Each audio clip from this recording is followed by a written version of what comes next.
If you've heard of polarised training but you're not really sure what it is, or at least how you can apply it to improve your training, then in this video I'm going to explain to you what it is, how you can use it, and a slightly amended version of the traditional polarised training that I used with great success for my athletes.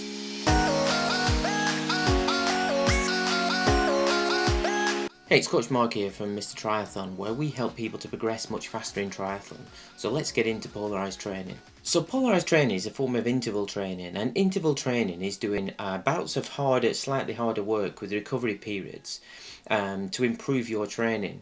So if you were to do quite a long interval, then you get quite tired. So the idea of interval training is you do a bit of a workout, slight bit of recovery, then you can do more workout, slight bit of recovery, and it allows you to do more work at that top end, which helps you to progress. Polarised training was developed a good few years ago from some research done on cyclists, where they went either really easy or really hard, and that's the idea of polarised training.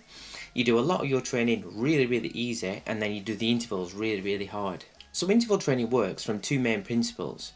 One is that if you do your easy training really easy, when you come to do the hard work, you're quite fresh, and that allows you to do more work at that top level. So if you're not really fresh, you can't do the same amount of effort and so progress faster.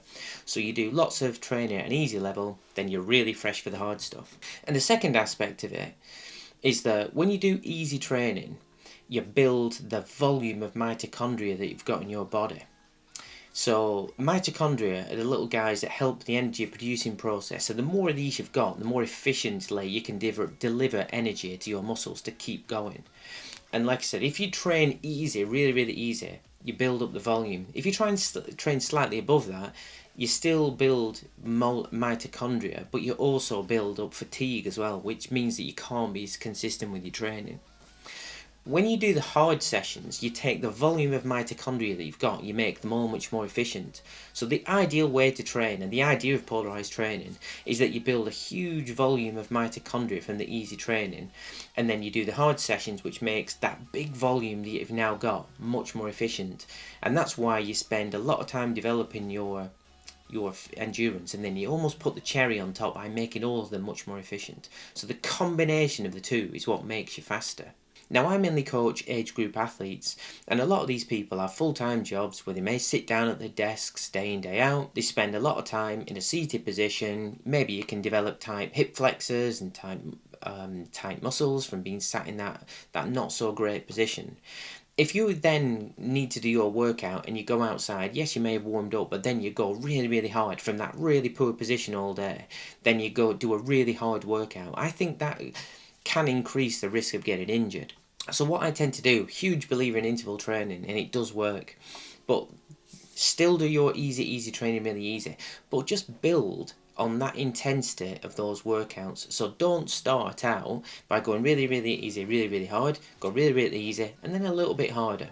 And then when your body gets used to this level of stress, and it's okay to handle that, then go a little bit harder. And then when it can handle that level of stress, go a little bit harder still, and then just build it up.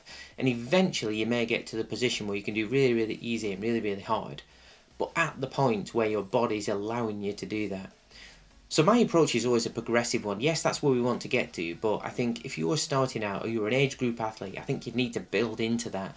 So just do it at your own pace, make sure you're not getting injured, and slowly add that progression over time. So to do interval training really specifically, what you need to be able to do is have a good set of training zones, so you know how easy you're supposed to be going or how hard you're supposed to be working. For running, I use a system called VDOT training, which is developed by Dr. Jack Daniels in the 1960s, I think. And it's a really structured way of improving your running. And all you simply do here is you do maybe a 5k, a 10k, the longer the better, but something that's quite repeatable. A park run's fantastic for this. It's a nice repeatable test that you can do. Do the 5k and you get a time on the back of it. Plug it into the calculator, it'll spit out your training zones, and then it'll tell you what intensities you should be running at. And it starts with easy, and then there's progressive zones. And the best way is to just do the easy run at the easy pace, and then start doing your interval training sessions at the next hardest level. And when you become used to that, do the next hardest level, and then the next hardest level, etc. So for me, that's one of the quickest ways that, as a coach, that I can set people's training zones and make sure they're doing the interval training at the right levels. I hope you've enjoyed this video. If you have, then please subscribe. Please feel free to put some comments in the comments down below, and I'd love to hear from you. And I'll see you in the next video.